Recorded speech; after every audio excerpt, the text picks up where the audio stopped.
একটা খবর শুনেছিস? ইনায়া কোমরের শাড়ির আঁচল গুজে মশলা কষাতে কষাতে বলল। শুনেছি। প্রিয়তা কপাল কুঁচকালো। বলতো কি? এটাই তো বলবি যে তনি জামাই ফেলে পাশের বাসায় দেবরের লগে ভেগে গেছে? তোর কাছে সব খবর থাকে। তো থাকবে না? তুই খবরটা মাত্র কাল শুনেছিস, আর ও যেদিন ভেগেছে আমি সেদিন শুনেছি। ইস, ওর তো একটা ছোট বাচ্চা ছিল, তাহলে ও ভাগলো কেন? ইনায়ার ভাবশীলীন জবাব। যে দেশে এনগেজমেন্ট রিং জামাই না পরে মুরব্বীরা পরায়, সে দেশে এক ব্যাটার বউ আর এক ব্যাটার লগে ভেগে যাওয়া দুধ ভাত কিছুই না। এক টপিক নিয়ে 1 ঘন্টা কথা পেঁচানোর পর দু বান্ধবী একসাথে বলে উঠল, বাদ দে তো মানুষের ক্যাচাল, এসব শুনে আমরা কি করব। বলে মুখ চাওয়াচাওয়ি করে একসাথে হেসে উঠল দু বান্ধবী।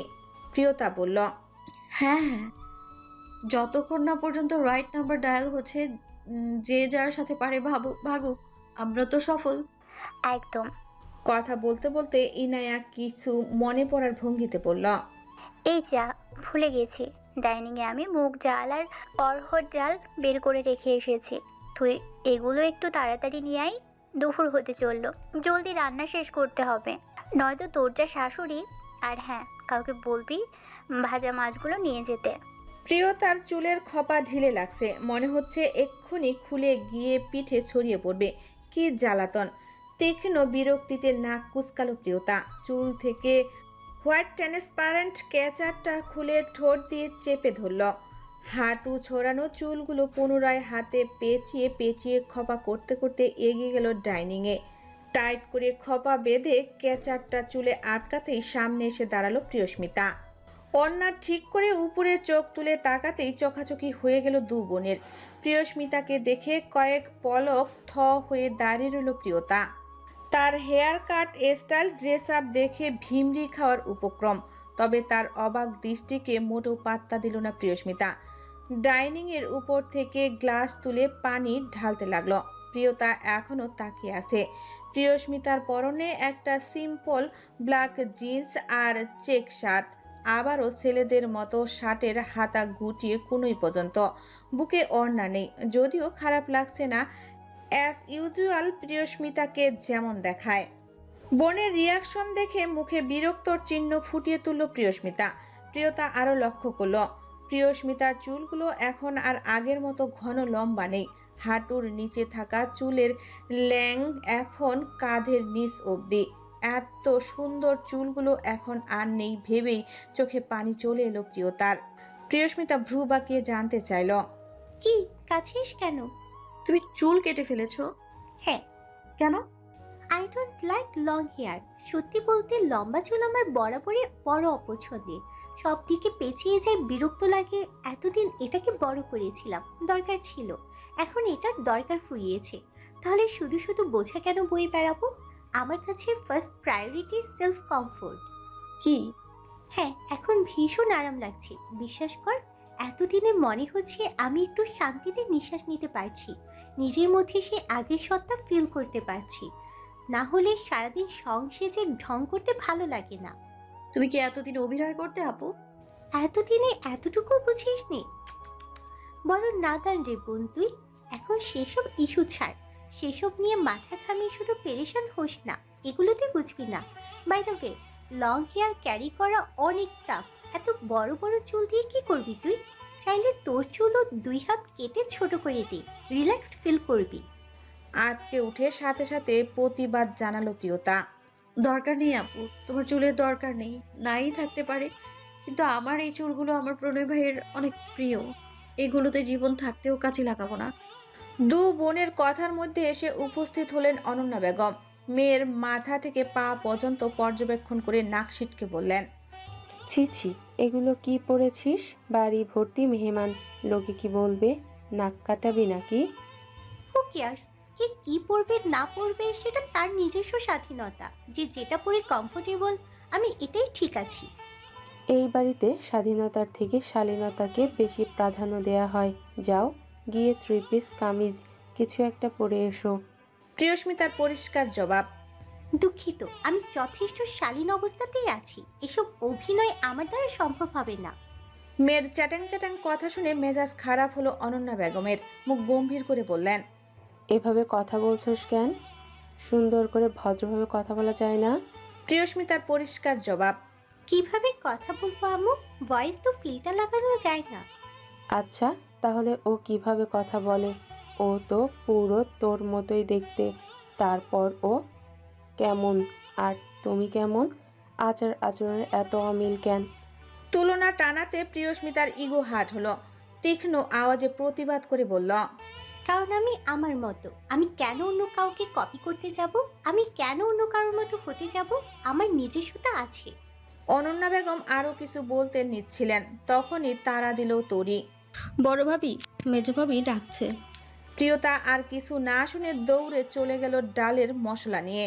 সবাইকে মাছ কুটতে দেখে হাত নিষ্পিস করছে প্রিয়তার, কিন্তু জ্যান্ত মাছগুলো এভাবে কাটতে দেখে ভীষণ কষ্ট লাগছে। কেমন ছটফট করছে মাছগুলো। প্রিয়তা মুখ ছোট করে অনুশ্রী বেগমের উদ্দেশ্যে বলল, বড় আম্মু, মাছগুলো মরার পর কাটলে হয় না? তোর দাবি শুনতে লাগলে তো এক সময় মাছগুলোকে আবার পানিতেই ছাড়তে হবে। তাই যা হচ্ছে চুপচাপ দেখে যা। নরম মনটা ব্যথিত হলো প্রিয়তার। সে অন্য পাশের বড় মাছগুলোর দিকে তাকালো। ওগুলো মৃত। সে ওদিকে এগোতে নিতেই অনন্যা বেগম হুঁশিয়ারি দিলেন। একদম মাছে হাত দিবি না। বারণ শুনে প্রিয়তার মুখটা কাঁদো কাঁদো হয়ে এলো। মায়ের পাশে দাঁড়িয়ে অনুনয় করে বলল, একটা কাটি। অনন্যা বেগম না করতে পারলেন না। এর আগেই ডালা থেকে একটা বড় মাছ ধরে ফেলল প্রিয়তা। অনন্যা বেগম হুঁশিয়ারি দিয়ে বললেন, ওটা ছাড়, ওটা মাগুর মাছ। হুল ফোটালে ব্যথায় মরে যাবি। উনি কথা শেষ করতে পারলেন না, দেখতে দেখতেই চিৎকার দিয়ে উঠল প্রিয়তা। অসাবধানতা বশত হাতের বুড়ো আঙ্গুলটা ক্যাচ করে কেটে গেল মাগুর মাছের হুলে। মাগুর মাছ শরীরের জন্য উপকারী হলেও তার হুল সর্বদাই বিষাক্ত। ব্যথায় প্রিয়তার চোখে পানি চলে এলো। ফোঁটা ফোঁটা রক্ত ঝরতে লাগলো মেঝেতে। ঠোঁট কামড়ে বিষের জ্বালা হজম করার প্রয়াস করল প্রিয়তা। অনন্যা বেগমকে কিছু বলতে না দিয়ে ছুটে চলে গেল। প্রিয়তাকে ছুটে যেতে দেখে অনুশ্রী বেগম শুধালেন। কি হয়েছে? উপস্থিত মহিলাদের একজন বলল, মাগুর মাছের শিঙে হাত কাটছে, কি যে ব্যথা হইব এখন। অনুশ্রী বেগম চিন্তিত হলেন। এত এত কাজ ফেলে এখন তো মেয়েটার পিছু পিছু ঘোরা সম্ভব না। উফ, আমার হয়েছে যত জ্বালা। অন্য 3 বউকে মোটামুটি সংসারী বানানো গেল, এই মেয়েকে যে কিভাবে সংসারী বানাবো। উফ। অনুশ্রী বেগম চলে গেলেন। অনন্যা বেগম ভাবলেন মেয়ের পিছু পিছু যাবেন, তবে তার আগেই রান্নাঘর থেকে ডেকে উঠলেন ইনায়া। আম্মা, একটু শুনুন। অনন্যা বেগম প্রথমে দ্রুত রান্নাঘরের দিকে গেলেন। বাড়ির দক্ষিণ দিকে বারান্দায় বসে নির্জনে ফুপিয়ে ফুপিয়ে অশ্রু বিসর্জন দিচ্ছে প্রিয়তা। চোখ দিয়ে অনর্গল গড়িয়ে পড়ছে নোনা পানি। সময়ের সাথে সাথে ব্যথা বাড়ছে হুড়হুড় করে। রক্ত এখনো এক ফোঁটা এক ফোঁটা করে পড়ছে। দেখতে দেখতে হঠাৎ কথা থেকে যেন হন্তদন্ত পায়ে ছুটে এলো প্রণয়। প্রিয়তাকে বারান্দায় কোণে ঘেঁষে বসে থাকতে দেখে অস্থির কণ্ঠে ডাকল, জান। হঠাৎ প্রণয়ের গলা শুনে কেঁপে উঠল প্রিয়তা। তাড়াহুড়া করে চোখের পানি মুছে স্বাভাবিক হওয়ার চেষ্টা করল। ধরা পড়লে রক্ষা নেই। মুখে হাসি ফুটিয়ে ফিরে তাকালো প্রিয়তা। লম্বা লম্বা পা ফেলে 2-3 কদমে কাছে চলে এলো প্রণয়। প্রিয়তার চোখ মুখ ধরে দেখতে দেখতে ব্যতিব্যস্ত কণ্ঠে বলল, কোথায় ব্যথা পেয়েছিস? প্রিয়তা একটু ভয় পেল। প্রণয়ের তো জানার কথা না। সে ভীতি গোপন করে বলল, কি বলছেন? কথা ঘোরাবি না, দেখা আমায়, কোথায় ব্যথা পেয়েছিস? প্রণয়ের অস্থিরতা দেখে আর সত্য গোপন করার সাহস হলো না প্রিয়তার। এইখানে। বলে বুড়ো আঙ্গুলটা তুলে ধরল প্রিয়তা। রক্ত মাখা আঙ্গুলটা দেখতেই বুকের ভেতরটা ধক করে উঠল প্রণয়ের। তার আন্দাজটা তাহলে মিথ্যা নয়। প্রণয় দ্রুত রক্তমাখা আঙ্গুলটা মুখে পুরে নিল। সামান্য কাঁপল প্রিয়তা। অবাক কণ্ঠে জানতে চাইল, আপনাকে কে বললো আমি ব্যথা পেয়েছি? কেউ না। তাহলে কেমনে জানলেন? জানি না, বুকের বাঁ পাশটা চিনচিন করে ব্যথা করছিল। এই ব্যথা তখনই হয় যখন তুই কষ্ট পাস বা কাঁদিস। আমি টের পাই তখন। অস্থির লাগে আমার, নিঃশ্বাস নিতে পারি না। তাহলে বল, আমি বুঝবো না? প্রণয়ের চোখে ছলছল করছে পানি। প্রিয়তা টুল থেকে নেমে প্রণয়ের কোলে বসলো, দু হাতে গলা জড়িয়ে বুকে মাথা এলিয়ে দিয়ে বলল, আম সরি। রাক্তর সরি তোর কাছে? আমার জানকে ব্যথা দিয়েছিস কিভাবে? সত্যি বল। মাগুর মাছের কাঁটায়। কি? এই কথাটা বলতে তোর একটু ভয় করছে না? মন চাচ্ছে থাপড়ে ব্রেন নাড়িয়ে দিতে। মারুন। হ্যাঁ, এরপর আমার কলিজাটা পুড়ে ছাই হোক। মন কি চাচ্ছে বলতো? কি চাচ্ছে, আদর করতে? মারতে মন চাচ্ছে। পারবেন? খুব ভালো মতো জানিস পারবো না, তাই না? আর পারবো না বলেই বুঝি সবসময় এমন করে আমার অন্তরে আঘাত করিস, আমার দুর্বলতাকে কষ্ট দিস। কষ্ট দেওয়ার বিনিময়ে যদি এত ভালোবাসা পাই, তাহলে পৃথিবীর সকল কষ্ট আপনার হোক। খুব স্বার্থপর তুই। শুধু আপনার বেলায়। হয়েছে, চল মেডিসিন লাগিয়ে ব্যান্ডেজ করে দেব। লাগবে না, শুধু আপনি থাকুন। ময়না পাখি। হুম। ড্রয়িং রুমের কার্পেটে হাত পা ছড়িয়ে গড়াগড়ি খেয়ে কাঁদছে অবিরাজ। তার কান্নার তীব্রতায় উপস্থিত সব পুরুষের কানে তালা পড়ার উপক্রম। কারো কারো মুখে মায়া, আবার কারো কারো মুখে ঘোর বিরক্তি। অবিরাজের সামনে মুন্সি বসে খুর ধার দিচ্ছে। এই দৃশ্য দেখে আরো জোরে গলা ফাটিয়ে কাঁদছে অবিরাজ। তার দু হাত দু পা শক্ত করে চেপে বসে আছে অরণ্য, তন্ময়, রাজ ও প্রেম। তন্ময়ের বিরাট ভালো লাগছে ভাইপোকে এমন হেনস্থা হতে দেখে। এমন একটা দিন তো তার জীবনেও এসেছিল। ঠিক এখানেই পড়ে গড়াগড়ি দিয়ে কেঁদেছে, কিন্তু কেউ শোনেনি। সেদিন সবাই মজা দেখেছে, আজ সেও দেখবে। চোখ মুখে ঝুলছে তার শয়তানি হাসি। সে অভিরাজের কানের কাছে ঠোঁট নিয়ে আস্তে করে বলল, ইন্না নিল্লা পড়ো মাইসান, আজ তোমার পাখি কেটে সবাইকে বিরিয়ানি বানিয়ে খাওয়ানো হবে। এই যে দেখছো এত মানুষ, সবাই তো বিরিয়ানি খেতেই এসেছে। তন্ময়ের কথায় আরো ভয় পেয়ে গেল অভিরাজ। চিৎকার দিয়ে কেঁদে উঠল, হেসকি তুলে বলল, চাচু, আমার এত ছোট্ট একটা পাখিকে সবার পেট ভরবে না, ওদের চলে যেতে বলো। মাইসন, পাখি তো তোমারটাই কাটা পড়বেই। মুন্সি প্যান্টে টান দিয়ে খুলে দিতেই দাঁত দিয়ে কামড়ে দিল অভিরাজ। তার কান্না আর ছটফটানি দেখে সকলেই মনে মনে ব্যথিত হচ্ছেন। নাতির কান্না দেখে দাদারা ছুটে এলেন। নাতিকে মুড়ি খাওয়ার মতো কসলাতে দেখে ছেলেদের ধমকে উঠলেন সাদমান শিকদার। এভাবে কেউ ধরে? সরো তোমরা, বলে অভিরাজকে কোলে নিলেন সাদমান শিকদার। অভিরাজ বড় দাদার পাঞ্জাবি খামচে ধরে হেসকি তুলে বলল, ওরা নাকি আমার পাখি উড়িয়ে দিবে দাদা যান। সাদমান শিকদার কৌতুকপূর্ণ গলায় হেসে বললেন, আরে না, পাখি থেকে সামান্য দুই একটা অপ্রয়োজনীয় পালক ছেটে দেওয়া হবে। মনে হয় রাখবি নাতি? পুরুষ মানুষের জীবনে এই ত্যাগ, অহংকার। পুরুষ মানুষ হতে হবে তো। আমার ত্যাগ করা লাগবে না দাদা যান, আমার এমনই থাকুক। আস্তাগফিরুল্লাহ, এই কালে ত্যাগ না করলে এই কালে কেঁদে মরতে হবে। কেন? সাদমান শিকদার ছেলেদের দিকে তাকালেন। ওনার বদমাশ ছেলেগুলো এদিক ওদিক তাকিয়ে মিটিমিটি হাসছে। সাদমান শিকদার নাতির কানে কানে বললেন, পরে বিয়ে করতে পারবি না ভাই। অবিরাজ আবার প্রশ্ন করার আগেই ধরণী কাঁপিয়ে চিৎকার দিয়ে উঠল।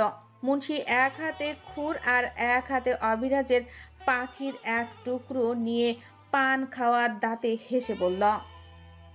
সাদমান শিকদার খুশি হয়ে পকেট থেকে কসকসে 500 টাকার বান্ডিল বের করে মুন্সির হাতে দিলেন। অবিরাজ দাদাকে জড়িয়ে ধরে কাঁদতে কাঁদতে শেষ। সাদমান শিকদার তন্ময়কে বললেন, আমার বিছানায় ওর জন্য লুঙ্গি এনে রাখা হয়েছে, নিয়ে আয় তো বাবা। তন্ময় চলে গেল। অবিরাজের চিৎকারের সাথে সাথে প্রণয়ের বুকে মুখ লুকিয়ে ফেলল প্রিয়তা। তার হৃৎপিণ্ডটা স্বাভাবিকের তুলনায় একটু জোরেই ধুকভুক করছে। তারা দুজনেই দোতলার রেলিং ধরে দাঁড়িয়েছিল এতক্ষণ। প্রণয় কানের কাছে ঠোঁট চেপে বলল, শেষ, চোখ খোল। প্রিয়তা অসম্মতি জানিয়ে বুকের আরো গভীরে মুখ লুকালো। তার শরীর কাঁপছে মৃদু ছন্দে। তোকে বারণ করছিলাম এখানে আসতে, শুধু জেদ ধরলি কেন? এমন দিন তো সব পুরুষের জীবনেই আসে। প্রিয়তা কাঁপাকাঁপি সামলে সোজা হয়ে দাঁড়ালো। আপনারও এসেছিল? কেন, তুই দেখিস নে? প্রিয়তা আশ্চর্য হয়ে বলল, যা বাবা, আমি দেখবো কিভাবে? তখন কি আমি ছিলাম নাকি? বোকামে, তুই এক্সাম দিতে কেন দেখবি? তুই তো দুর্দান্ত রেজাল্ট দেখেছিস। মানে? জবাব দিল না। প্রণয়ের ঠোঁট কামড়ে ক্রু হাসলো। তার চোখে মুখে দুষ্টুমি খেলে গেল। প্রণয়ের চোখের দিকে তাকাতেই সবটা বুঝে গেল প্রিয়তা। লজ্জায় কান গরম হয়ে উঠল। বুকে ধাক্কা দিয়ে সরিয়ে যেতে যেতে বলল, নির্লজ্জ পুরুষ মানুষ। প্রণয় পেছন থেকে কোমর জড়িয়ে ধরে পাশের দেওয়ালে চেপে ধরল।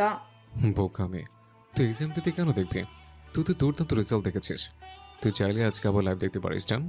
তোর জন্য না হয় এই বইয়ের বয়সে আরেকবার শুয়ে নেব, তবে আবার যদি কাটা পড়ে তবে তোর ভাগ থেকে লাভের অংশই কাটা পড়বে। শোন অসভ্য লোক, আপনার মুখে শুধু নষ্ট কথাবার্তা। আর আমার সাথে এই নষ্ট খেলতে মেতে উঠতে লজ্জা করো না? প্রিয়তার ঠোঁটের উপর হাত রেখে মুখ চেপে ধরল। চুপ করুন। দৃষ্টির মিলন ঘটল তাদের। কারো পায়ের শব্দ কানে বাজতেই আতঙ্কিত হলো প্রিয়তা। ছাড়ুন হুম। প্লিজ, ছাড়ুন। প্রণয় ছাড়ল না। অসহায় চোখ দুটিতে দৃষ্টি রেখে বাঁ হাতে নরম গালে আলতো করে স্লাইড করল। ছাড়বো, কিন্তু আই হ্যাভ ওয়ান কন্ডিশন। কি? Kiss me baby girl. প্রিয়তার চোখ মুখ আরো অসহায় হয়ে এলো। জুতোর শব্দটা এখন আরো কাছ থেকে আসছে। প্রিয়তার লজ্জায় চোখ বন্ধ করতেই তাকে সরিয়ে দোতলার সিঁড়ির নিচে আড়াল হয়ে গেল প্রণয়। আবারও দেওয়ালের সাথে চেপে ধরল। জায়গার সংকীর্ণতায় সিঁড়ির মাথা লেগে যাচ্ছে প্রণয়ের। হাত দুটো প্রিয়তার দুপাশের দেওয়ালে রেখে সাপোর্ট দিল। তার নেশাতুর চোখ দুটো যেন গিলে খাচ্ছে প্রিয়তাকে।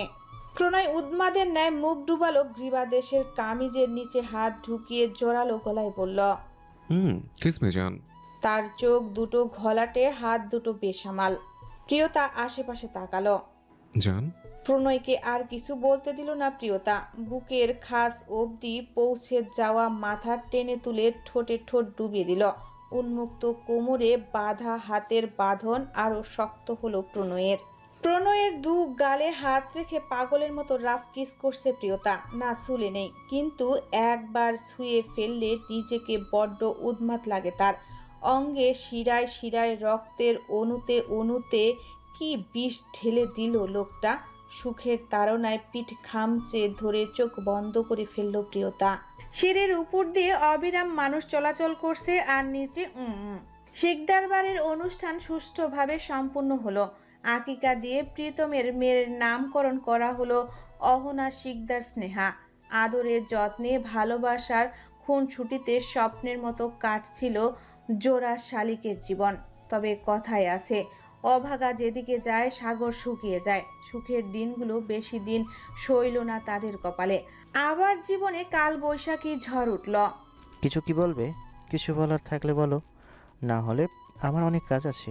প্রিয়স্মিতার পানে তাকিয়ে স্পষ্ট কণ্ঠে বলল নির্বাণ। তার চোখ মুখে উপচে পড়া বিরক্তি। তার সম্মুখে নির্লিপ্ত ভঙ্গিতে বসে আছে প্রিয়স্মিতা। সে লক্ষ্য করল যে চোখ দুটো এককালে অফুরন্ত মুগ্ধতা নিয়ে তার দিকে তাকিয়ে থাকতো, সেই চোখ দুটোতে আজ কতই না বিরক্তি। আচ্ছা, এই বিরক্তি এগুলো কি আসলেই সত্যি, নাকি সবটাই অভিনয়? প্রিয়স্মিতা আর নির্বাণ প্রায় 30 মিনিট যাবৎ মুখোমুখি বসে আছে উত্তরার একটা স্বনামধন্য ক্যাফে রেস্টুরেন্টে।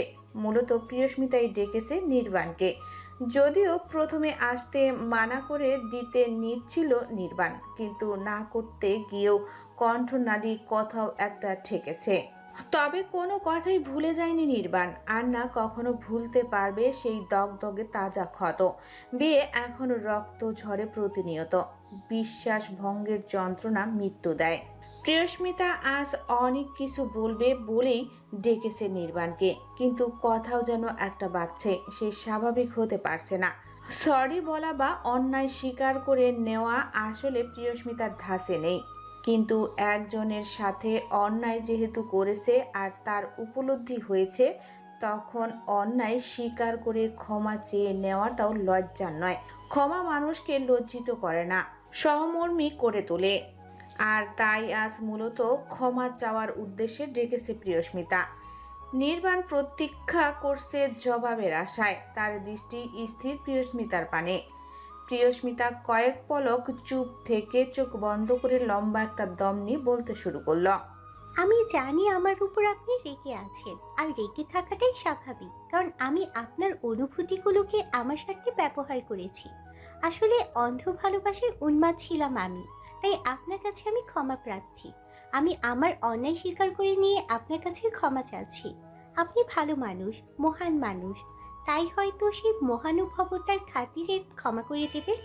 চোখ বন্ধ করে এক নিঃশ্বাসে কথাগুলো বলে থামলো প্রিয়স্মিতা। অতঃপর শান্ত দৃষ্টি নিক্ষেপ করলো নির্বাণের পানে। এতক্ষণ মনোযোগ সহকারে কথাগুলো শুনছিল নির্বাণ। তাচ্ছিল্য করে হাসলো, একটু অবাক হওয়ার ভান ধরে বিদ্রুপ করে বলল, ও মাই গড, এ আমি কি শুনছি? আমার সামনে বসে কে ক্ষমা চাচ্ছে? তুই? তোর শরীর ঠিক আছে নাকি ডক্টর চৌধুরী ছুঁড়ে ফেলে দিয়েছে বলে আবার নির্বাণের কথা মনে পড়লো? অপমানিত বোধ করলো প্রিয়স্মিতা। শাট আপ নির্বাণ ভাইয়া। ধমকাচ্ছিস কাকে? তুই কি ভেবেছিস আমি কিছু জানি না? যে আমার জীবনটা চুটকিতে নষ্ট করে দিল, তার কোনো খবর রাখি না? একটু থেমে আবার বলল নির্বাণ, তুই আমাকে তোর শিকার বানিয়েছিস, অন্য কেউ তোকে তার শিকার বানিয়েছে। বোকামি মানুষ। মানে? বাঁকা হাসল নির্বাণ। ডক্টর চৌধুরী কোনো দিনও তোকে ভালোবাসেনি, বাসে না, বাসবেও না। তার সব থেকে বড় কারণ সে অন্য কাউকে ভালোবাসে। কাকে ভালোবাসে জানিস? প্রিয়স্মিতা জিজ্ঞাসু চোখে তাকালো, কিছুটা দৃঢ় কণ্ঠে বলল, শুধু শুধু আমাকে কথা ভোলানোর চেষ্টা করবেন না নির্বাণ ভাই। সে আমাকে ভালোবাসে না জানি, কিন্তু অন্য কাউকে ভালোবাসে এটা বললেও মানবো না। কপাল কুঁচকে হাসলো নির্বাণ ব্যঙ্গাত্মক কণ্ঠে বলল, তোমার মানা না মানাতে কি আসে যাই? ডক্টর চৌধুরী ভালোবাসে অনেকটা পাগলাটে সাইকো টাইপের সেই নারীকে, জানো? কে? মুখ বিকৃত করলো নির্বাণ। ছি, এতদিন এই একই বাড়িতে আছো, কতদিন এক ঘরে এক বিছানায় এক চাদরের নিচে থাকলে। কত চালাক মহিলা তুমি, আর এতটুকু জানো না? খেয়ালি না করে ঝটপট বলুন নির্বাণ ভাই। প্রিয়স্মিতার বুক ধকধক করতে শুরু করেছে। কণ্ঠে উদ্বেগের আভাস পেল নির্বাণ, হয়তো ভেতরে জ্বলন ধরেছে। প্রিয়স্মিতার অবস্থা দেখে পৈশাচিক হাসলো নির্বাণ। তৃপ্তি নিয়ে রয়ে শুয়ে বলল, your fake husband doctor Abaddha Chowdhury should obsessed with your sister. What? Yes, your sister Tanaya Sikdar Priyata. Impossible. এটাই ট্রু। ডক্টর চৌধুরী আজ থেকে নয়, সম্ভবত 15-16 বছর আগে থেকেই ভালোবাসে। Childhood love. তার এত বছরের ভালোবাসা ফেলে সেখানে মনে হয় তোমাকে ভালোবাসবে। সে কিন্তু তোমার মধ্যে প্রিয়স্মিতাকে নয়, প্রিয়াতাকে খুঁজে বেরিয়েছে।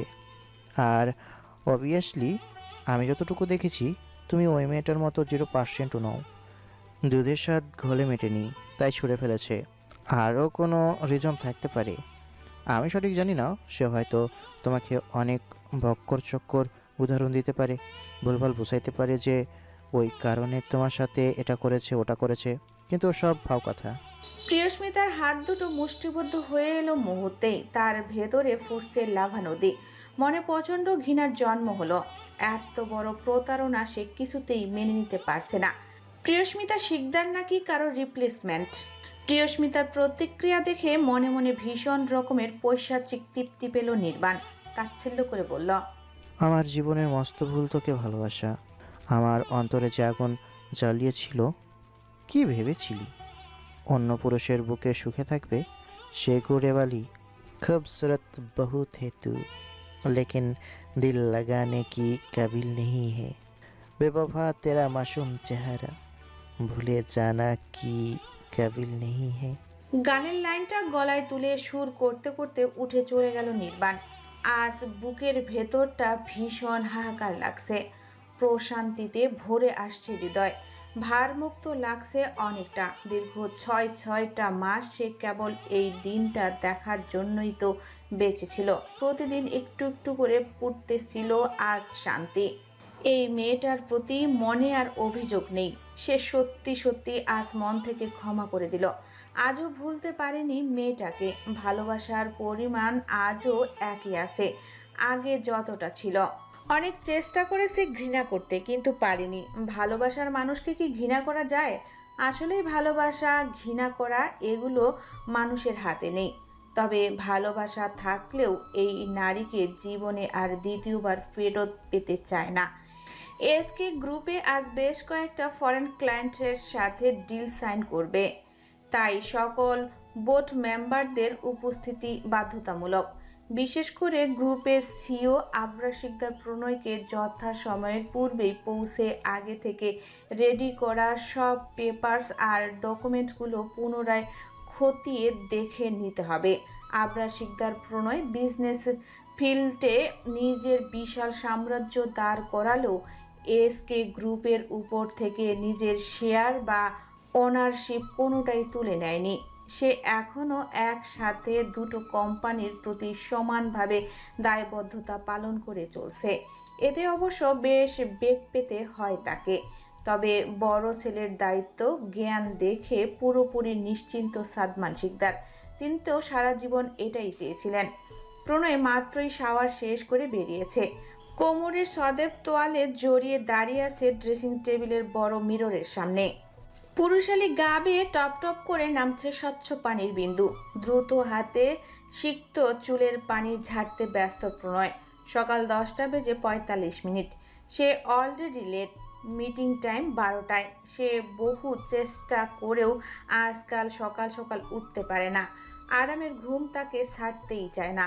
এত আরাম লাগে যে মনে হয় খরগোশছানাটা বুকে নিয়ে দিন রাত শুধু শুয়েই থাকতে। শরীরের তোয়ালা চালাতে চালাতে আউজ বলে আচমকা মৃদু আর্তনাদ করে প্রণয় চোখ মুখ খিচে বন্ধ করে নেয়। যুদ্ধ শেষে সৈনিকদের দেহের অবস্থা যেমন আঘাতপ্রাপ্ত ক্ষতবিক্ষত, তেমনি প্রণয়ের বুক পিঠের অবস্থাও ঠিক তেমন, নতুন পুরনো অসংখ্য লালচে আঁচড়ের ক্ষতবিক্ষত। সোপ, সাবান, পানি জাতীয় হার্ড পদার্থ লাগাতে দীর্ঘক্ষণ যাবৎ তীর করে জ্বলছে। তবুও এই যন্ত্রণাটুকু কত মধুর লাগছে প্রণয়ের নিকট। কত শান্তি, কত তৃপ্তি এই ব্যথায়। ঠোঁটের কোণে তৃপ্তির হাসি চলে আসে প্রণয়ের। প্রণয়ের দেহ মনে আজকাল পরিবর্তন এসেছে বেশ। আগের মতো ডিপ্রেশন, স্ট্রেস, এনজাইটি না থাকায় চোখ মুখের উজ্জ্বলতা বেড়েছে কয়েক গুণ। সৌন্দর্য বিকশিত হয়েছে। পুরুষালী শরীরের কোষে কোষে প্রতিনিয়ত প্রবাহিত হচ্ছে ডোপামিন, অক্সিটোনিস। নিয়মিত রিলিজে শরীরের উচ্চমাত্রার টেস্টোস্টেরনের লেভেল এখন অনেকটা কন্ট্রোলড। হরমোনাল ব্যালেন্সও একদম কাটায় কাটায়। তাই এখন আর আগের মতো হুটহাট করে রেগে যায় না প্রণয়, মাথা ঠান্ডা। তবে উত্তাল সাগরের প্রণয় এখনো শান্ত নয়। গর্জন করে ওঠে, তবে দুকুল ভাসিয়ে দিতে চায়। তবে তার পূর্বের সামলে নেয় প্রিয়তা। ওয়ার্ড্রোবের হ্যাঙ্গারে ঝুলানো ব্ল্যাক আউটফিট বের করে বিছানার উপরে রাখলো প্রণয়। তোয়ালে দিয়ে শরীরের এক্সট্রা পানিটুকু মুছে সিল্কি চুলে জেল অ্যাপ্লাই করলো। দ্রুত হাতে বিছানার উপরে পড়ে থাকা প্যান্ট তুলে তোয়ালে খুলতেই দরজা ঠেলে হন্তদন্ত পায়ে ভেতরে প্রবেশ করলো প্রিয়তা। হাতে 3rd সেমিস্টার ফাইনালের রেজাল্ট। চোখ মুখে উপচে পড়া উচ্ছ্বাস নিয়ে খুশিতে লাফিয়ে বলল, প্রণয় ভাই, আই গট 100 আউট অফ 100 দেখুন।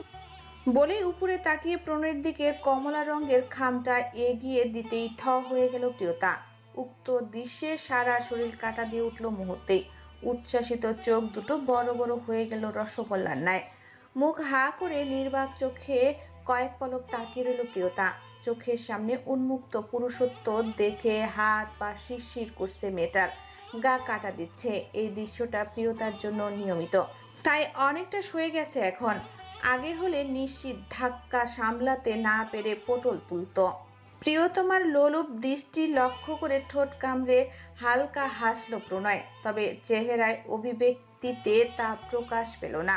কণ্ঠে গাম্ভীর্য ঢিলে ধমকে পড়ল, লজ্জা শরম কি গলা টিপে মেরেছিস? যে যখন তখন একজন প্রাপ্তবয়স্ক পুরুষের রুমে হুটহাট নক করে ঢুকে পড়ছিস? এই যে সব দেখে ফেললে এখন আমার কি হবে? এমন 360 ডিগ্রি অ্যাঙ্গেলে পোলটি নেওয়াতে বোকা বনে গেল প্রিয়তা। হতভম্ব গলায় বলল, আবার ঝাড়ি দিল প্রণয়। নয়, হ্যাঁ, আমার মতো একটা সাথে সাথে আলা বলে সরল ছেলের ইজ্জত এভাবে চিবিয়ে খেতে লজ্জা করলো না? চুন্নি মেয়ে, ছি, হে মুখ আমি কাকে দেখাবো? লোকটার অভিনয় দেখে প্রিয়তার নিজেকেই পাগল মনে হলো। যে লোকটা তাকে দিন রাত গোসল করাতে করাতে 12 মাস সর্দি লাগিয়ে রাখে, যে লোকের দিনে 42 বার বাসর না করলে মন ভরে না, সে লোকটা নাকি বলছে তার ইজ্জত হরণ হয়েছে। আচ্ছা, এই কথা কি পাবলিকে মানবে? প্রিয়তাকে ভাবনার সাগরে তলিয়ে যেতে দেখে মনে মনে খুব হাসলো প্রণয়। ফ্লোরে লুটিয়ে থাকা তোয়ালেটা তুলে কোমরে পেঁচিয়ে নিতে বলল, দেখ, তুই এখনো নির্লজ্জের মতো তাকিয়ে আছিস আমার ইজ্জতের দিকে। ছি ছি, এমন লজ্জা শরমহীন মেয়ে তো আমি চাইনি। ইজ্জতের আর কিছু রইল না আমার। ভণ্ডামিতে বিরক্ত হলো প্রিয়তা, এতক্ষণে মুখ খুলল। এক পা দু পা করে প্রণয়ের দিকে এগোতে এগোতে এক ভ্রু তুলে বলল, বউয়ের সামনে ঢেকে ঢুকে পর্দা করে চলা নতুন ফজিলত নাকি পীরে মুকাম্মাল প্রণয় সাহেব? ভণ্ডামি করেন আমার সাথে? হ্যাঁ, জানেন আমি কে, কার বউ? প্রণয় চোখ সরু করে তাকালো। প্রিয়তার চোখ মুখে খেলছে শয়তানি। প্রণয় অজান্তেই পিছিয়ে গেল দু পা, কোমর ঠেকলো ড্রেসিং টেবিলের সাথে। প্রিয়তা এগিয়ে এসে একদম প্রণয়ের গা ঘেঁষে দাঁড়ালো, তার দু পাশে ড্রেসিং টেবিলে হাত রেখে ঝুঁকলো, নাক ঘষে ঘষে ভেজা শরীরের ঘ্রাণ নিয়ে বলল, क्या माल है, পিওর কোকেন।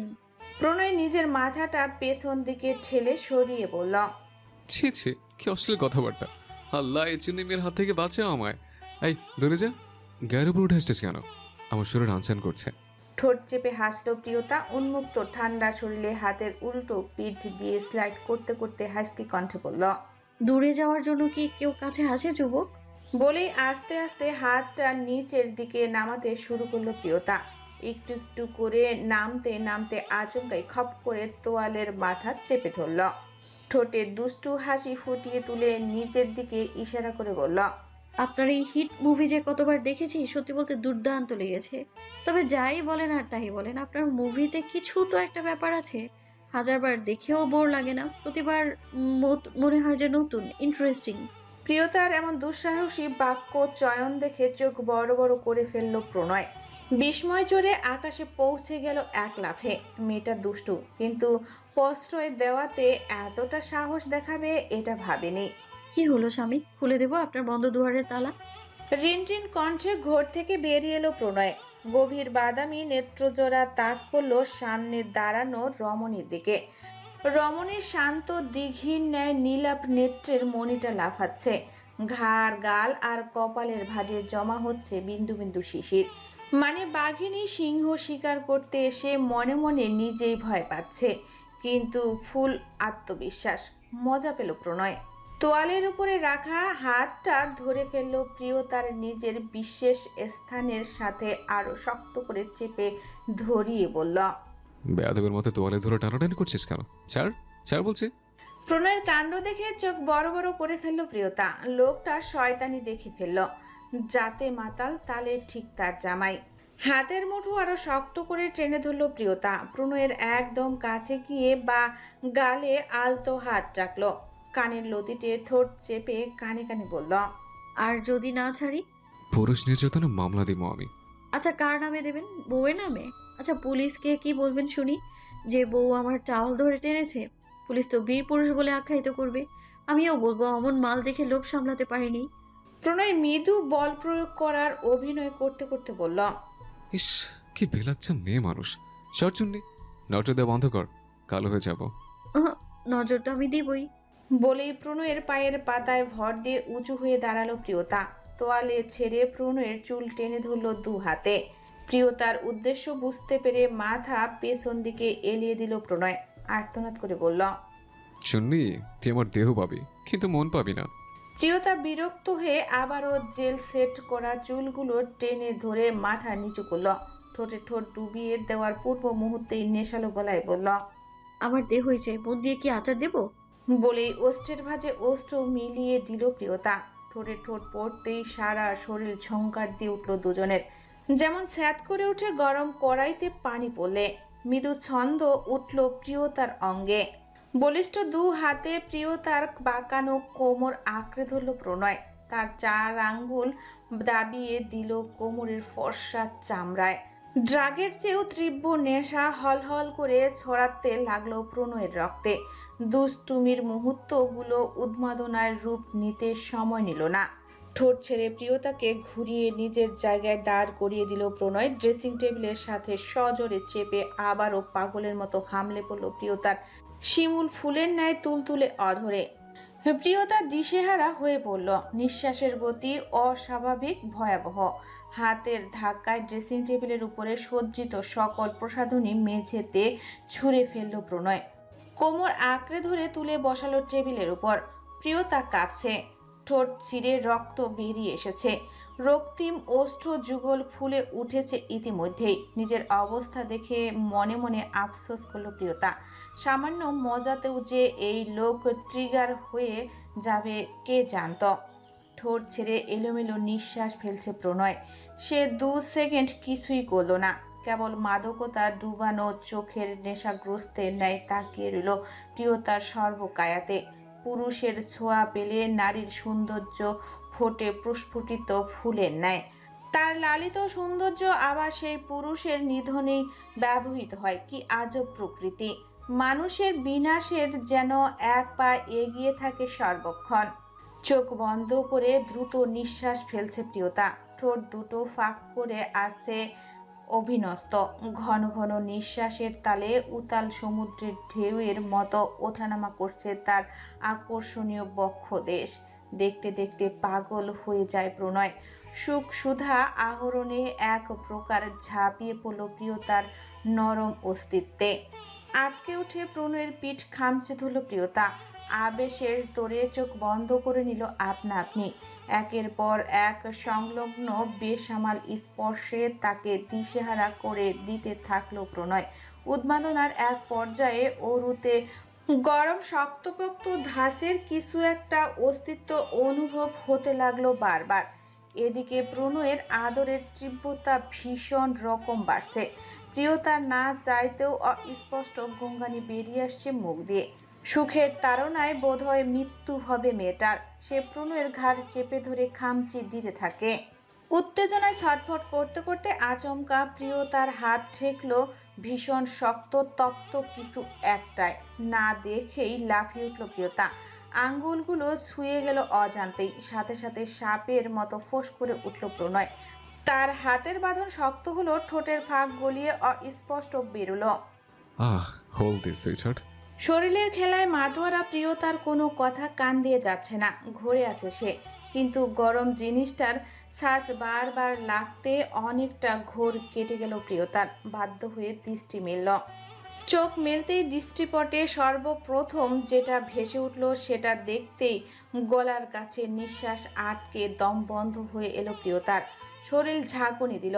পা থেকে শিরশির করে কিছু একটা দৌড়ে উঠে গেল মাথায়। সে বুঝে গেল আজ আর তার রক্ষা নেই।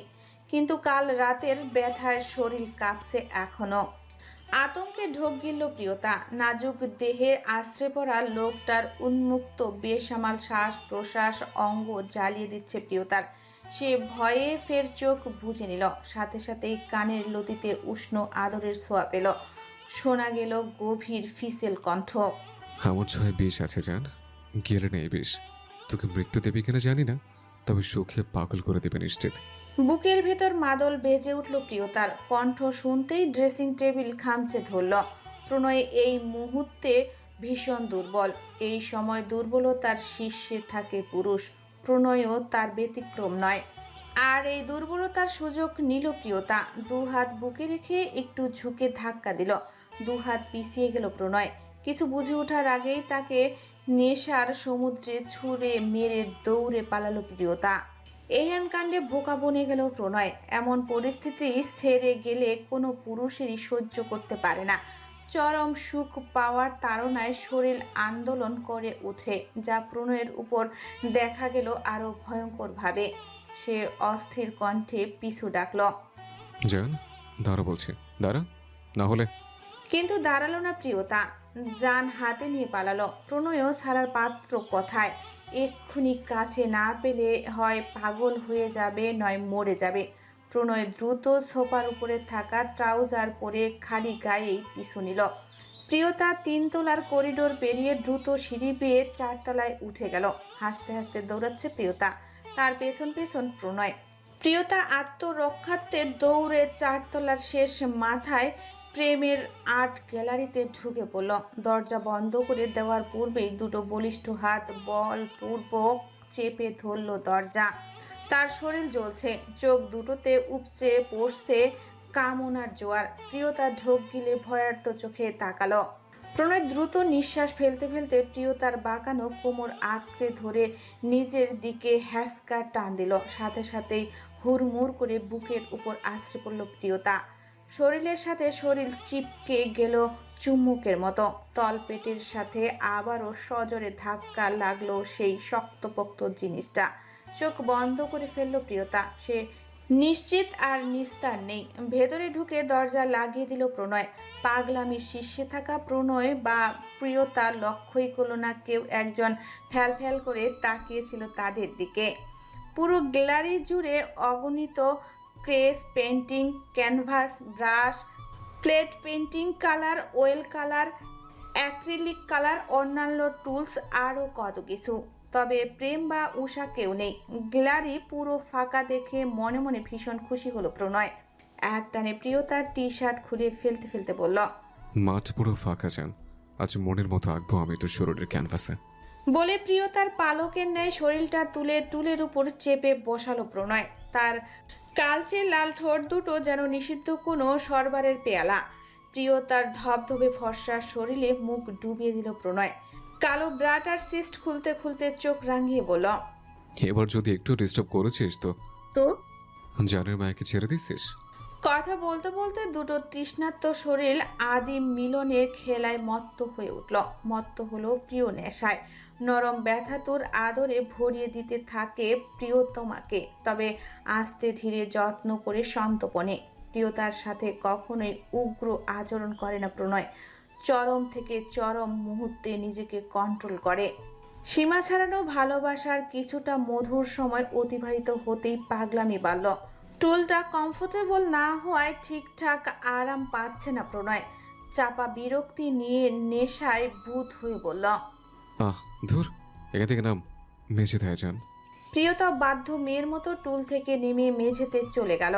তাদের তুমুল তাণ্ডবে এদিক সেদিক ধাক্কা লাগতেই ঠাস ঠাস করে আশেপাশের রঙের কৌটাগুলো পাল্টে ফ্লোরে পড়ছে মেঝেতে। কাচের কৌটা চূর্ণ হয়ে রং ছড়িয়ে যাচ্ছে মেঝেতে। ছিটকে লাগছে তাদের শরীরেও। তবে এতে কোনো হুঁশ নেই দুজনের। প্রিয়তার আষ্টে পিষ্টে জড়িয়ে রেখেছে প্রণয়ের পিঠ। প্রণয়ের ললাটে জমা হচ্ছে বিন্দু বিন্দু মুক্ত। প্রিয়তা সহ্য করতে না পেরে অবিরাম ঘাড়ে গলায় বাহুতে কামড় বসাচ্ছে, রক্তাক্ত করে দিচ্ছে তার প্রিয় পুরুষকে। প্রণয় কিছুই বলছে না। প্রায় 20 মিনিট পর হঠাৎ দরজার করাঘাতের শব্দ হলো। বাইরে থেকে প্রেমের কণ্ঠ শোনা যাচ্ছে, ভেতরে কে? দরজা খোলো। ভাইয়ের কণ্ঠ শুনেও না শোনার ভান করে গেল প্রণয়। সম্পূর্ণ ইগনোর করে গেল। পাগলামিতে একটুকু লাগাম টানলো না, বরং আরো গভীরে তীব্র থেকে তীব্রতর আদরের চাদরে মুড়িয়ে নিল প্রিয়তাকে। যেন দুনিয়া থেকে বিচ্ছিন্ন হয়ে অন্য এক জগতে বিচরণ করছে সে। দুনিয়ার সমস্ত শব্দ ছুঁড়ে ফেলেছে দরজার ওপারে। মেঝেতে বিসর্জিত লাল রঙে আঙ্গুল ডুবালো প্রণয়। প্রিয়তার উদরে শুভ্র ক্যানভাসের আলতো করে লেপটে দিল। তাদের জামা কাপড় কথায় নিজেরাও জানে না। এদিকে প্রেমের দরজা ধাক্কানোর শব্দ বাড়ছে পাল্লা দিয়ে। আরো 15 মিনিট পর থামলো প্রণয়। সেই তীব্র কাঙ্ক্ষিত আনন্দের মুহূর্তে পৌঁছালো দুজন। নিজের উত্তপ্ত ভালোবাসার সবটুকু প্রিয়তার মধ্যে ঢেলে দিল প্রণয়। আষ্টে পিষ্টে জড়িয়ে ধরল। প্রিয়তার অবস্থা নাজেহাল, তার অবস্থাও ভালো না। দুজনেই আসর কামড়ের সাথে সাথে রঙে খামচা খামচি। দ্রুত নিঃশ্বাস ফেলছে প্রিয়তা, শরীর কাঁপছে এখনো। প্রণয়ের বুকের উত্তপ্তয় লেপ্টে আছে এমনভাবে যেন সে এই দেহের অংশ, বাহিরে কেউ নয়। কিছুক্ষণ সময় নিয়ে স্বাভাবিক হলো প্রিয়তা। লজ্জায় মরে যাচ্ছে সে। এই অবস্থায় কিছুতেই প্রেমের সামনে যেতে পারবে না। কার্যক্রম শেষ করে প্রিয়তাকে বুকে টেনে নিল প্রণয়। বরাবরের মতো আবারও ললাটে দীর্ঘ চুম্বন আঁকল। চরম তৃপ্তিতে বুকের সাথে জড়িয়ে রাখলো কিছুক্ষণ। অতঃপর নিজ হাতে আবারও জামা পরিয়ে দিল সযত্নে। নিজেও পরে নিল। তাদের দেখে স্পষ্টতই সব বোঝা যাচ্ছে। তবুও নির্বিকার প্রণয় এগিয়ে গেল দরজা খুলতে। হাত টেনে ধরল প্রিয়তা। দুপাশে মাথা নাড়িয়ে অসম্মতি জানালো। গালে হাত রাখলো প্রণয়। চুমু দিয়ে নিজের পেছনে লুকিয়ে নিল। এগিয়ে গিয়ে দরজা খুলে দিল প্রণয়। এক ঝাঁক ঝাড়ি দেওয়ার প্রস্তুতি নিয়ে রেখেছিল প্রণয়, কিন্তু দরজা খুলতেই নিজের বড় ভাইকে এমন বিধ্বস্ত অবস্থায় দেখে পেটের মধ্যের সব কথা গুলিয়ে ফেলল। প্রণয়ের পিছনে লম্বা চুল নড়াচড়া করতে দেখলো প্রেম। দুজনের অবস্থা দেখে এক মুহূর্ত লাগলো না সবটা বুঝে যেতে। এবার কিছু বলার তো দূরের কথা, লজ্জায় চোখ তুলে তাকাতেও পারল না প্রেম। মাথা নিচু হয়ে গেল আপনা আপনি। সে নিঃশুপ হেসে দরজা ছেড়ে দাঁড়ালো। প্রিয়তাকে আগলে বেরিয়ে গেল প্রণয়। মিটিমিটি হেসে ভেতরে চলে গেল প্রেম। ওদের দুজনকে একসাথে এমন অবস্থায় দেখে প্রহেলিকার কলিজা চিরে ফালি ফালি হয়ে গেল নিমিষেই। সর্বাঙ্গ জ্বলে গেল অনিল যন্ত্রণায়। গ্যালারি থেকে বেরিয়ে প্রিয়তাকে কোলে তুলে সিঁড়ি বেয়ে 3 তলায় নেমে গেল প্রণয়। মুখে 2 হাত চেপে ঝরঝর করে কান্না করে দিল প্রহেলিকা। ভালোবাসার মানুষটাকে অন্য কারো সাথে দেখতে তার অন্তর পুরে ছাই হয়ে যাচ্ছে। ভালোবাসার মানুষটা অন্য কারো সাথে সুখে আছে, এটা কল্পনা করার থেকে ভালোবাসার মানুষ অন্য কারো ভালোবাসায় জড়িয়ে আছে এটা নিজের চোখে প্রত্যক্ষ করার যন্ত্রণাটা মস্তিষ্কের শিরা ছিঁড়ে পাগল করে দিচ্ছে প্রহেলিকাকে।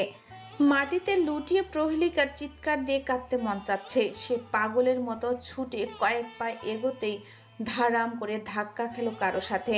বিরক্তিতে মুখ কুঁচকালো প্রিয়স্মিতা।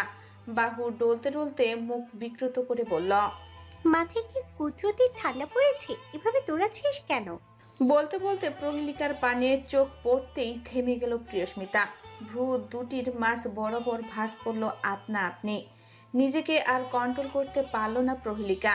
চিৎকার দিয়ে মুমূর্ষ কান্নায় ভেঙে পড়ল প্রিয়স্মিতার সামনে। হাঁটু মুড়ে পড়ে গেল মেঝেতে। 2 হাতে মুখ চেপে নির্লজ্জ বিলাপ করতে লাগলো পাগলের মতো। ঘটনা বুঝতে বাকি রইল না প্রিয়স্মিতার। মনের কোণে কোথাও একটা সামান্য খারাপ লাগা অনুভব হলো। একতরফা ভালোবাসা যে কি জ্বালা সেটা প্রিয়স্মিতা বোঝে। মনে খারাপ লাগা থাকলেও চোখ মুখ শক্ত করলো প্রিয়স্মিতা। প্রহেলিকাকে বেশি দূর দুঃখ বিলাস করতে না দিয়ে আচমকা হাত ধরে টেনে হিঁচড়ে দাঁড় করালো। কড়া গলায় বলল, ছি, এত বেহায়া হয়ে বেঁচে থাকার থেকে মরে যাওয়া ভালো। দেখছো, ওই লোকটা তোমাকে ভালোবাসে না। প্রহেলিকা ঝাপসা চোখে তাকিয়ে আচমকা জড়িয়ে ধরে প্রিয়স্মিতাকে হেসকি তুলে বলল, আমি তো পারি না ভুলে যেতে আমার ভালোবাসাকে। আমি কিছুতেই ভুলতে পারি না, কিছুতেই পারি না। আমার খুব কষ্ট হয়। তুই তো অনেক কিছু পারিস, তাহলে পারবি না আমার ভালোবাসাকে পাইয়ে দিতে?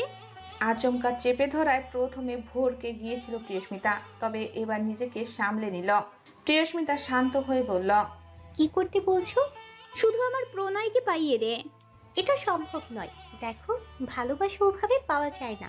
ভালোবাসা, ঘৃণা এগুলো মনের ব্যাপার। এখানে ব্যক্তির নিজস্ব কোনো ভূমিকা নেই। আমি ওসব কিছু বুঝি না। আমি শুধু আর এগুলো সহ্য করতে পারছি না। প্লিজ যা হোক কিছু করো। শুধু কি? শুধু আমার প্রণয়কে চাই। প্রণয় তোমাকে চাই না। তবুও আমি চাই। ভালো না বাসুক, মিথ্যা হোক, আগের মতো হোক, তবুও চাই। প্রিয়স্মিতা আর কিছু বলল না, কারণ একে বুঝিয়ে কোনো লাভ নেই। যাই বলো, এ বদ্ধ উন্মাদ কিছুই বুঝতে চাইবে না। আর তাছাড়া এসব হিবিজিবি ব্যাপারে তার কোনো ইন্টারেস্ট নেই। সে তো আগে থেকেই সব গুটি সাজিয়ে রেখেছে, শুধু সঠিক চালের অপেক্ষা। তারপর ভেবে কুটুলি হাসলো প্রিয়স্মিতা। প্রহেলিকার ফায়দা কতটা হবে সেটা নিয়ে যথেষ্ট সন্দিহান প্রিয়স্মিতা। তবে শিকদার প্রণয় যে পুরো ফিনিশ হয়ে যাবে এটা পুরো নিশ্চিত। সার্টিফিকেট ছাড়া ডাক্তার হিসেবে রাঙ্গামাটির এই ছোট্ট গ্রামে ভালোই নামডাক অর্জন করেছে আবির্ভাব। সে চায় না লোকের ভিড়ে হাইলাইট হতে, তবুও হয়ে গেছে। সেও নিজের আসল সত্তা গোপন করতে পারেনি। তার দেওয়া মানসিক থেরাপিতে অনেক অসুস্থ ব্যক্তি উপশম পেয়েছে। সকলের মতামত সে একজন দক্ষ ও উন্নত মানের ডক্টর হওয়ার যোগ্যতা রাখে। বাড়িওয়ালার মেয়ের অবস্থা আগের থেকে অনেকটা বেটার। দীর্ঘ অনেকগুলো বছর যে মেয়েটা বদ্ধ উন্মাদ ছিল, সেই মেয়েটাকেই ধীরে ধীরে সুস্থতার দিকে এগিয়ে যেতে দেখে সাধারণ মানুষের মনে বিশ্বাস জেগে গেছে। এখন প্রায়শই অনেক মানুষ আসে তাদের মানসিকভাবে অসুস্থ আপনজনদের নিয়ে। আবির্ভাব অসহায় গরিব মানুষগুলোকে চেয়েও না করতে পারে না। অবশ্য এটা নিয়ে শ্রেতার দুশ্চিন্তার শেষ নেই। সে খুব ভালো মতো জানে এভাবে চলতে থাকলে তাদের ধরা পড়ে যাওয়া খুব নিকটে, কেউ ঠেকাতে পারবে না। তার আগেই তাদের এখান থেকে পালাতে হবে, কিন্তু কিভাবে?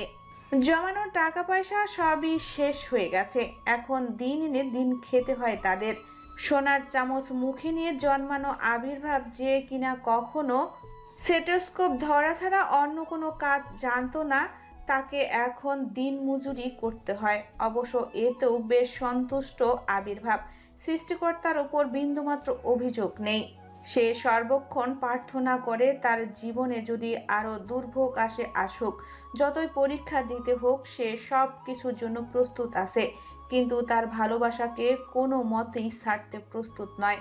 মেয়েটা এখন রক্তে মিশে গেছে, সে খুব করে চায় এমন করেই বাকিটা জীবন পার করে দিতে, আর যেন কোনো ঝড় ঝাপটা না আসে।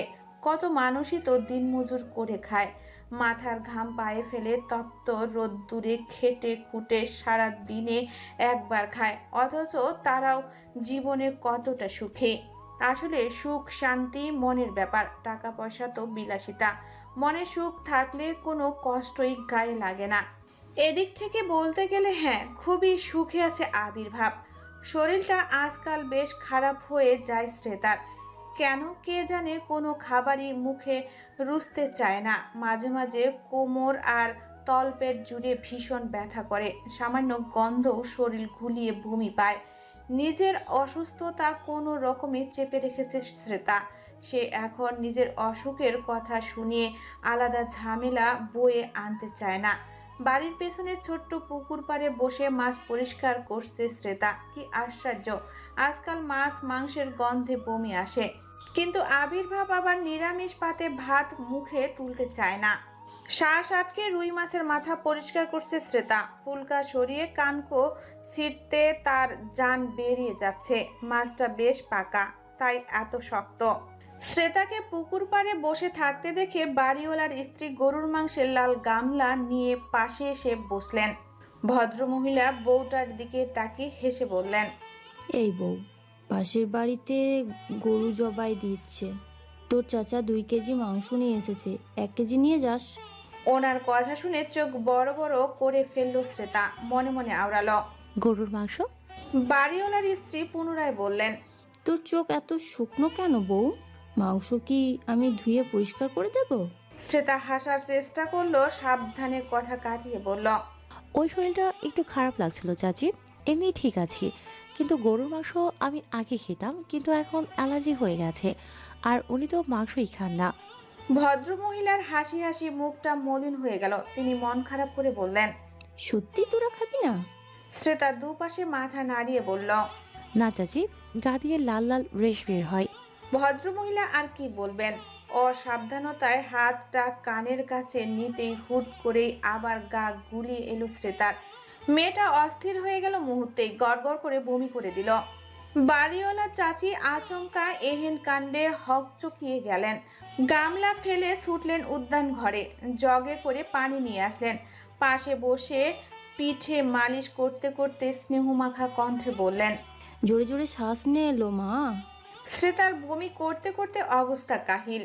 বাড়িওয়ালা চাচি মাথায় পিঠে হাত বোলাতে বোলাতে পানি খাইয়ে দিলেন। আহা, আস্তে আস্তে খা। শ্রেতা কিছুটা পানি খেয়ে শান্ত হলো।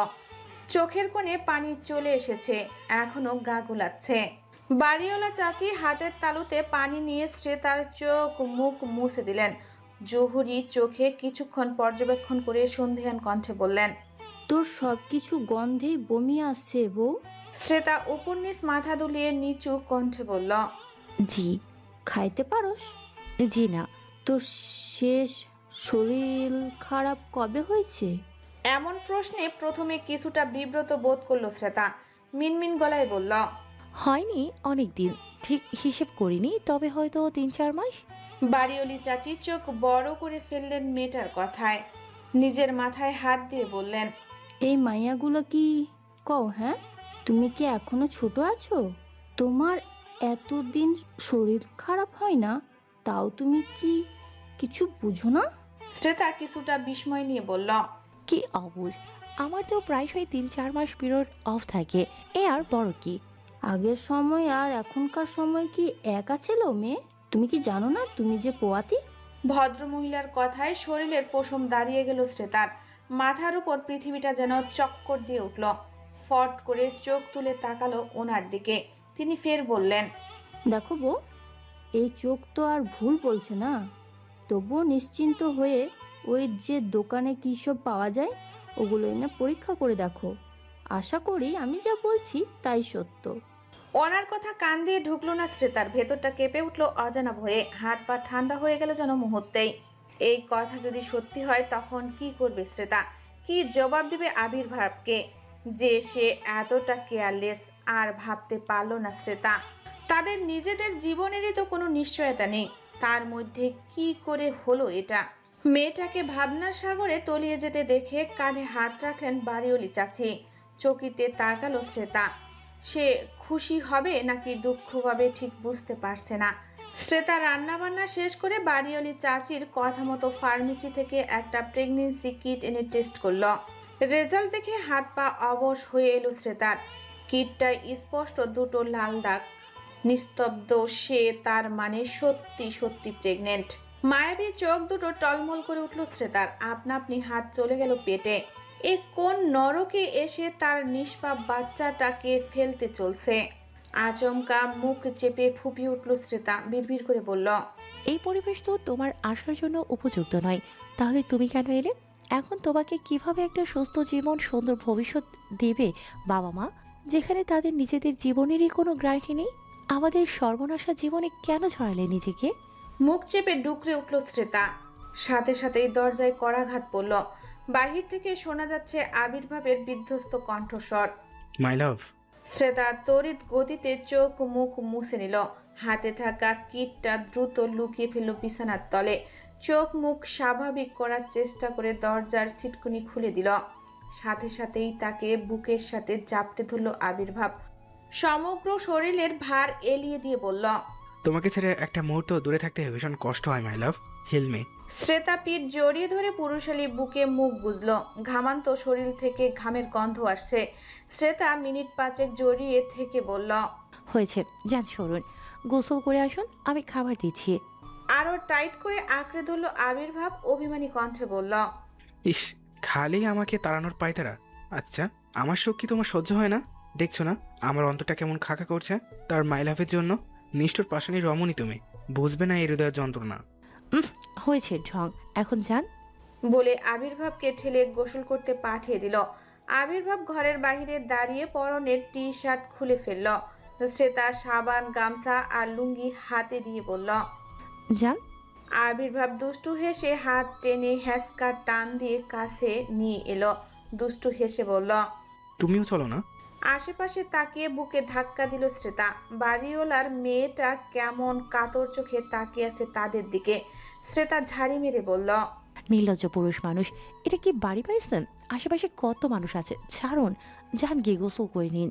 বলে লুঙ্গিটা মুখে মেরে ভেতরে চলে গেল শ্রেতা। গাল চুলকে হাসলো আবির্ভাব। গোসলখানাটাও বাড়ির পেছনের দিকে। চার কোনায় চারটা বাঁশের খুঁটি গেড়ে কালো পলিথিনে ঘেরা ছোট্ট একটা ঘর। দীর্ঘ নিঃশ্বাস ফেলে আবির্ভাব চলে গেল গোসল করতে। ঘামে ভেজা শরীরটা কেমন চটচট করছে। 40 তলা ভবনের কনফারেন্স রুমের আলো নিভানো। কেবল দেওয়ালে টানানো বিশাল প্রজেক্টের আলোতে অন্ধকার আচ্ছন্ন আলো আধারের রহস্যময় জগৎ তৈরি হয়েছে। মিটিং শুরু হয়েছে আরও 1.5 ঘন্টা। সকলের মনোযোগ রুমের শেষ প্রান্তে আর প্রজেক্টের। নিজেদের সর্বোচ্চটা দিয়ে বেস্ট প্রেজেন্টেশন দেওয়ার চেষ্টা করছে এমপ্লয়িরা। সাদমান শিকদার, প্রণয় শিকদার সহ এসকে গ্রুপের সকল বোর্ড মেম্বাররা উপস্থিত। ফরেনার ক্লায়েন্টদের চোখ মুখে সন্তুষ্টির স্পষ্ট ছাপ দেখে হালকা হাসল প্রণয়। 40 মিনিট যেতে না যেতেই বোর হচ্ছে সে। এরই মধ্যে বাহির থেকে মৃদু শোরগোলের আওয়াজ পেল প্রণয়। চেয়ারটা পেছনের দিকে এলিয়ে ঘাড় ঘুরিয়ে তাকালো বাহিরে। ট্রান্সপারেন্ট গ্লাস ডোরের বাহিরে পিয়ন আর সিকিউরিটি গার্ড কি নিয়ে যেন তর্কাতর্কি করছে।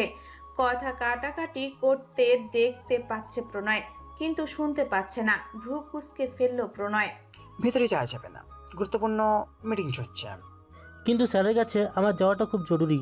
ওসব শুনবো না, যত জরুরি কথা সব জমে রাখেন, মিটিং শেষ হলে যা বলার বলবেন। কিন্তু বললাম না এখন নয়। পিয়ন অসহায় দৃষ্টিতে তাকালো ভেতরে। প্রণয় ওদের দিকেই তাকিয়ে আছে। বসকে এদিকে চেয়ে থাকতে দেখে পিয়ন খুশি হলো, ইশারায় কিছু একটা বলল, কিন্তু সঠিক বুঝতে পারল না প্রণয়। হাতের ইশারায় ভেতরে ডাকলো। গার্ড আর কিছু বলতে পারলো না, দরজা খুলে দিল। পিয়ন পা টিপে টিপে সাবধানে গিয়ে দাঁড়ালো প্রণয়ের পাশে, নিচু হয়ে কানে কানে বলল, স্যার, দুজন মহিলা বাইরে আপনাকে নিয়ে ভীষণ ঝামেলা বাঁধিয়ে দিয়েছে। তাদের জন্য 10th ফ্লোরে শান্তি বিঘ্ন হচ্ছে স্যার। তাদের চুলাচুলিতে এবার বুঝি হাতাহাতি পর্যায়ে। কি ভয়ঙ্কর দুই মহিলা। পিয়নের বর্ণনা শুনে কপালে ভাঁজ দৃঢ় হলো প্রণয়ের। কোন মহিলা? আপনার দুজন। What rubbish.